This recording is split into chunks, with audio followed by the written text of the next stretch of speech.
সখী আমরা এই তো মালা গেছি, তাহলে চলো এখন আমার স্বামী ফিরে যাই।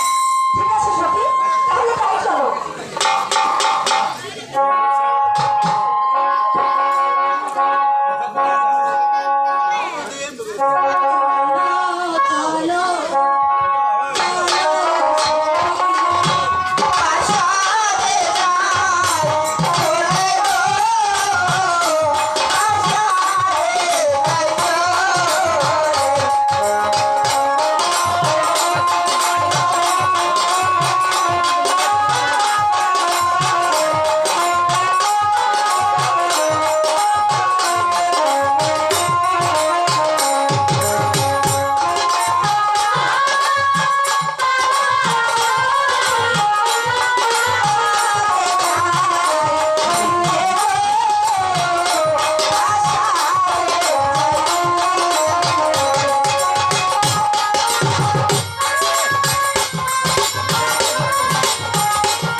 আপনি এই মুহূর্তে হরিনাম রাজার গৃহে গিয়ে বলবেন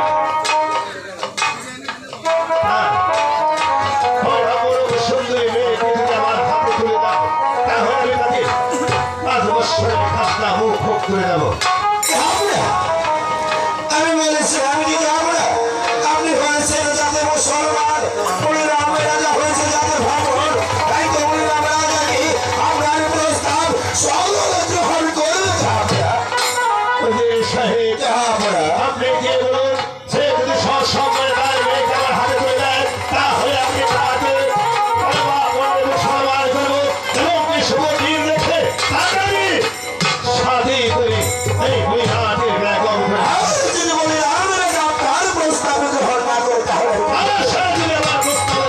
না করি তাহলে প্রয়োজন হলে যুদ্ধ ঘোষণা করবে।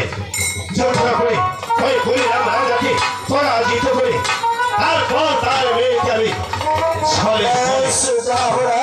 আমি আপনার কথা মতো এই মতের কারণে চলে যাবো সেই হরিনাম রাজার সাইকেল মারে আমাদের কথা মাঝে বছরে খাজনা আদায় করতে সেখানে যদি আমাদের খাজনা আদায়তে ভালো হবে আর যদি খাজনা দিতে অস্বীকার করে প্রয়োজন হয়ে আমরা যুদ্ধ ঘোষণা করে কোন অবস্থায় আপনার সাইকেল মারে হাজির করে যাবো। তাই কর্মচারী সাহেব আমি তাবুতে বিশ্রাম করছি আর আপনি সমস্ত কাজ করবেন।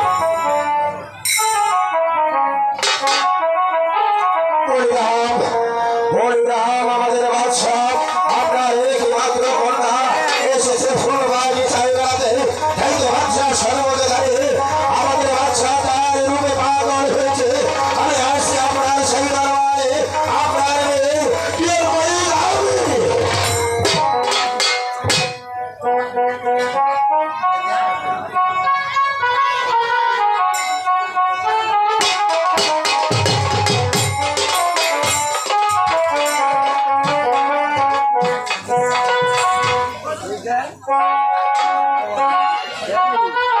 ঠাকুর দেখতে দেখতে আমাদের ভাবিয়ে বসন্ত হয়ে গেছে ঠাকুর, তুমি আমার একটি শোকাত্ম আমাকে পেয়ে দাও ঠাকুর।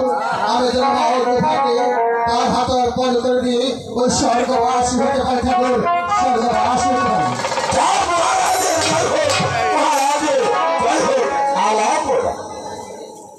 কিশোর জেলা ভবন মহারাজ আপনার স্বামী দরবারে আমাদের বাচ্চার গত 5 বছরের খাজনা বাকি হয়েছে, তাই তো সেই খাজনা দাবি করতে আপনার স্বামী দরবারে হাজির হয়েছে। মহারাজ আমি তো আপনাদেরকে পূর্বেই জানিয়েছি, এবার আপনাদের বৃষ্টির কারণে প্রাকৃতিক দুর্যোগের কারণে আমার রাজ্যের ফসল ভালো হয়নি, তাই আপনাদের খাজনা দিতে পারবো না। আগামী আমাদের ফসল ভালো হবে, এক এক করে 5টি বছরের খাজনা পরিশোধ করতে হবে। মহারাজ আমি বলেছি আমি কি মহারাজ আমাদের বাচ্চা আরো একটি প্রস্তাব পাঠিয়েছে আমার স্বামী দরবারে। এমন কি প্রস্তাব পাঠিয়েছে আপনাদের বাদশা? আপনার একই মাত্র কন্যা গিয়েছিল বেড়াতে, আপনার ফুল বাকি চাই, তাই তো আমাদের বাচ্চা সর্বদে বলে যায়। আপনার একই মাত্র কন্যা রূপে আমাদের বাচ্চা পাগল হয়েছে, তাই তো আপনার একই মাত্র কন্যাকে যদি আমাদের বাচ্চার হাত তুলে দিন আপনার 5 বছরের খাজনা পরিশোধ করে দেয়। হুজুর সাহেব, মহারাজ আপনারা হচ্ছেন জাতীয় মুসলমান আর আমরা জাতি হচ্ছে ব্রাহ্মণ। আপনি কি কখনো শুনেছেন একজন ব্রাহ্মণের কন্যাকে একজন মুসলমানের হাতে তুলে দিতে? মহারাজ প্রথম বর্তমানে টাকা পয়সা ধর্ম যারা আছে তাই তো তারা জাহাজে বা জাতি কিছুই মানে না। আমি বলেছিলাম আমাদের বাচ্চার ধর্ম টাকা পয়সা কোনো কিছু অভাবেনি, আপনার একই মাত্র কন্যাকে আমাদের বাচ্চার হাতে দিবে যে সুখে শান্তিতে তার দিন যা পড়বে। হুজুর সাহেব, আপনি আপনার বাদশাকে গিয়ে বলবেন আমার ওই কন্যাকে টুকরো টুকরো করে ওই গঙ্গারে জলে ভাসিয়ে দেবো, তবে কখনো আপনাকে হাতে পালন করবো না। একই বলেছেন মহারাজ আপনার একই মাত্র কন্যাকে টুকরো টুকরো করে নদীর জলে ভাসিয়ে দেবেন, তবু আপনি আপনার প্রস্তাবিত হওয়ার জন্য কিন্তু আমাদের বাচ্চার একটি আদেশ ছিল আপনাদের বাদশা আপনি যদি স্ব ইচ্ছায় সসম্মানে আপনার একই মাত্র কন্যাকে আমাদের বাচ্চার হাতে তুলে দিলে তা হলে ভালো, আর যদি আপনি অস্বীকার করেন এই মুহূর্তে আমরা যুদ্ধ ঘোষণা করে আমরা একই মাত্র কন্যাকে নিয়ে যাবো সেই বই আপনি কার সঙ্গে মুখের গায়ে কথা বলছেন, তাদের কিবার আপনি ভেবে দেখেছেন? আমি ভেবে দেখে আপনার শাহী দরবারে হাজির হয়েছি। আপনার একটিবার ভাবার উচিত এই বিশ্ব জগতের মাঝে বাচ্চা সেই কারণে একই ভাগ্য করে আছে সারা আপনার শাহী দরবারে আপনিও ভুলে যাবেন না, বৃদ্ধ হয়েছে বিদায়, ছোট্ট বিদ্যা ভুলে গেছি। প্রয়োজন আপনার সাথে যুক্ত করে এই রাজ দরবারে আমি স্বর্গবাসী হয়ে যাবো, আপনাদের হাতে আমার ওই কন্যাকে আত্মসমর্পণ করে দেবো। আর যদি আপনি সম্মানে আপনার একমাত্র কন্যাকে না দিই তাহলে আমি দেখবো দ্রুত করে তারপর আপনার একমাত্র নিয়ে যাবো পরিবার। ঠিক আছে, দেখা যাক তার মতো আমি সত্যি আছি।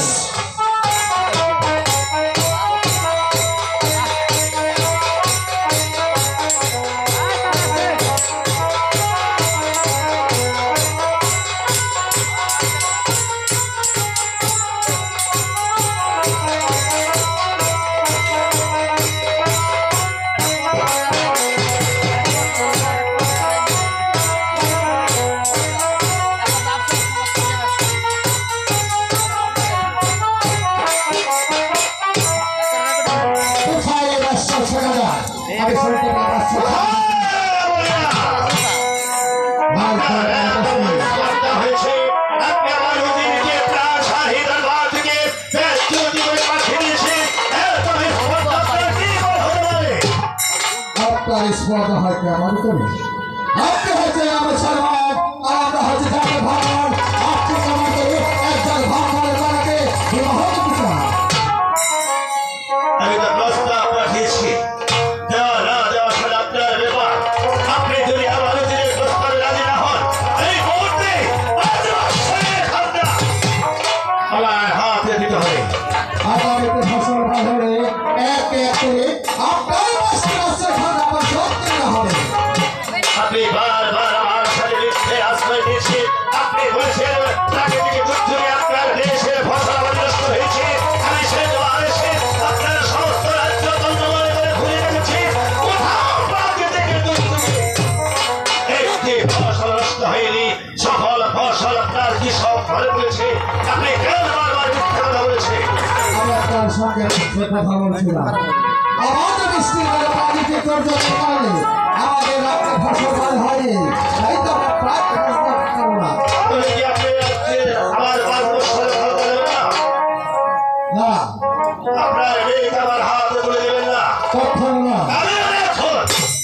প্রয়োজন হলে যুদ্ধ করে আপনাকে খাল থেকে বন্দী করে ওই বৈরাটি নিয়ে শাহী দরবারে বিচার করবো।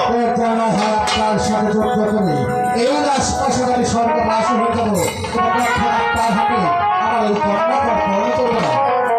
যুদ্ধের সীমা ছাড়িয়ে গেলেন না মহারাজ, কারণ আপনি জানেন আমার ভয়ে বাজে ঘুষে এক গাছ জল খেয়ে এমনকি আকাশে বাতাস বাতাস সবাই আমাকে খাজনা দিতেছে। সবাই খাজনা দিতে পারে, আপনাকে ভয় করতে পারে। আপনি যে প্রস্তাব আমার কাছে গ্রহণ দিয়েছেন সেই প্রস্তাব আমি আমার জীবনে থাকতে কখনো আমি যুদ্ধের জন্য প্রস্তুত হয়ে এবার আমি প্রয়োজনের মধ্যে যুদ্ধ করে আপনার হস্তকে দান করে দেব। ঠিক আছে, তাই দেখা যায়।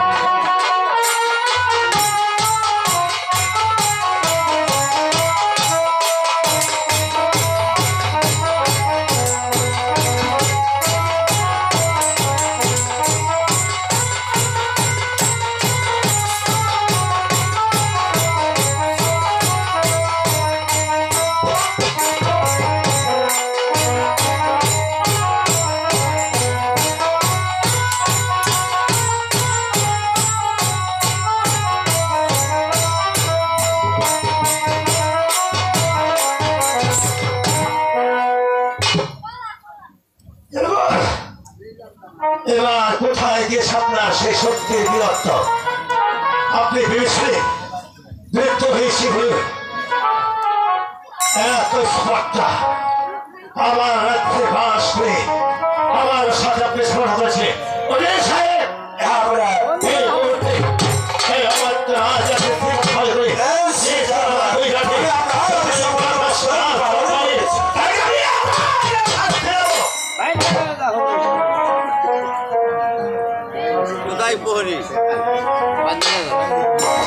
কি বান্দা বান্দি শাহী দরবারে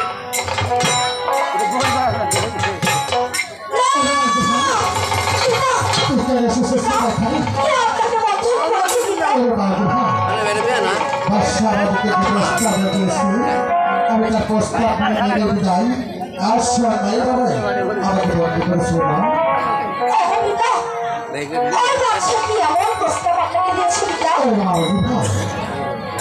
তুমি কি আগে ছিল আমাদের ফলে মায়ের ইচ্ছায় ঢুকে ওই বাদশা থেকে ভর্তি হয়েছে, তাই তো তাকে সে সাথে দেওয়ার প্রস্তাব আমার কাছে বেশি।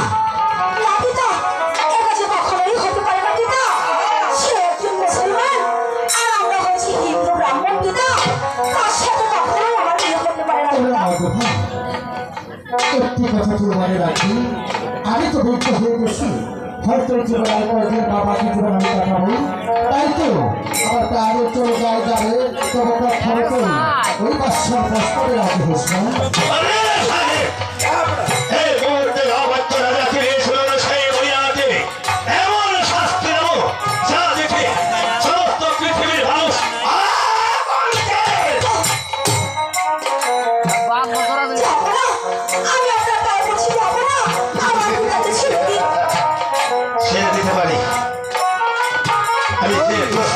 পাঠিয়েছি চিনির মাধ্যমে সে প্রস্তাব করে রাজি হতে হবে।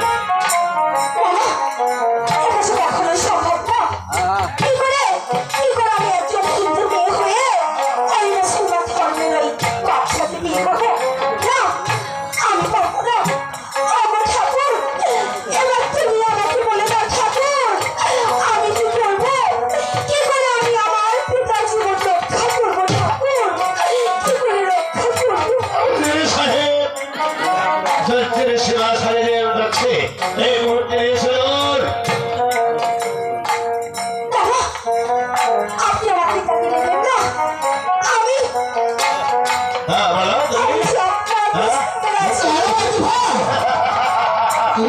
কাজ করে আজকে যে কাজ করে দেখানি আমি তোমার হিন্দু সমাজে কাউকে দেখাতে পারবো না।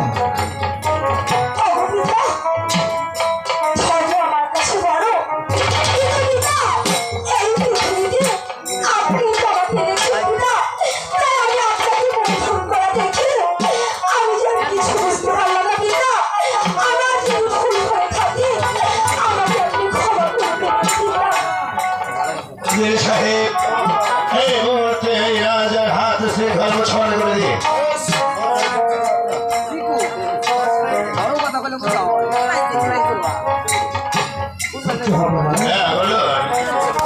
আমার একটি কথা আপনি রাখুন। নিশ্চয় একটি কথা কেন, আপনি শত শত কথা বললে আমি রাখবো। এই তো আমার মা মনে যোগা সুন্দরী, ওকে জীবনে আমি ওর গায়ে একটি ফুলের আসল রাখতে দেরি, ওকে কোনোদিন ওর মায়ের অভাব আমি বুঝতে দেরি। এই যে আপনি একটু ভালো লক্ষ্য রাখবেন। নিশ্চয় আমি আপনাকে কথা দিচ্ছি। আমি বলছিলাম যে আমরা আর বিলম্ব না করে এই মুহূর্তে আমাদের মহিলাটি যাত্রা করার সুব্যবস্থা করুন, কারণ সেখানে গিয়ে নবীর কলেমা বাণী করে আপনার কাজ সমাধান করে। রাজা যে কথা আমাকে বলেছে সে কথার প্রতিশ্রুতি আমি পালন করবো। আমি আপনাকে কথা দিচ্ছি, এই পৃথিবীতে যতদিন আমি বেঁচে থাকবো আপনার মেয়ের রঙে একটি ফুলের আসল আমি রাখতে দেবো না।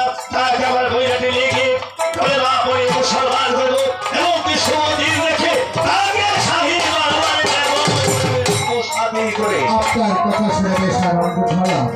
আর একটি কথা যাবো না, বলুন।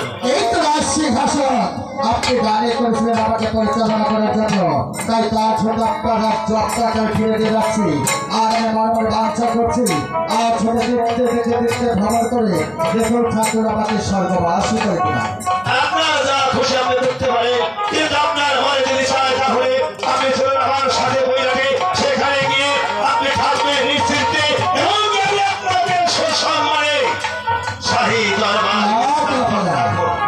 আমি যে মনোবল বাঞ্ছা করেছি, আজ ছোট দেখতে দেখতে দেখতে ভ্রমণ করে দেখুন ঠাকুর আমাকে স্বর্গবাসী করে দিলাম। ঠিক আছে, আপনি তাই করুন নদীর সাহেব, আমাদের দেশে যাওয়ার ব্যবস্থা। বেশ, যাবরা, তাই চলো। চলো বাবু ভাই, তোকে একটু এগিয়ে আসি।